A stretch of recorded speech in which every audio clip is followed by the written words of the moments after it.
Nikki says, I've seen several women, either menopausal or older, with new relationships with issues of vaginal dryness or tension, and they've responded very well to gentle talks about masturbation, alternative ways of just the usual creams. Hang on, my comment has disappeared. It's not easy to start those conversations, and possibly easier, somebody keeps moving my questions around, possibly easier as I'm older, but it's so important not to address, so important, I would say, to address these issues, I think is what Nikki's saying there. And yeah, it is a difficult one, isn't it? I mean, if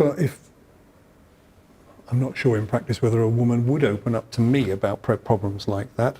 But you wouldn't necessarily have the answers either. Like, you know, someone that's been through that as another woman to a woman can probably have those conversations, but for a man to have a conversation with a woman about vaginal dryness and menopause, unless he's living with it on a daily basis and maybe had those conversations with his partner, where would you ever get that knowledge from? It's like we don't have that knowledge. These things are quite specific, and I mean it's great that these, you know, all these people, your practitioners and stuff, are having that level of knowledge and conversation. There's probably a benefit, isn't there, in the fact that the patient is talking about it. Yep. So there is some benefit there, and if they were to open up to, you know, a male practitioner who doesn't really understand those issues, at least they might hope that they'll be able to sympathise, not empathise, sympathise, and perhaps suggest how they might go about getting some treatment for that.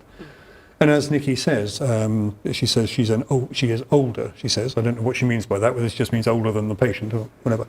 But yeah, it does help because there is perhaps a degree of gravitas that comes with being a little bit older, and I guess any younger practitioner, male or female, might struggle to understand a problem like that and know where to point their patients.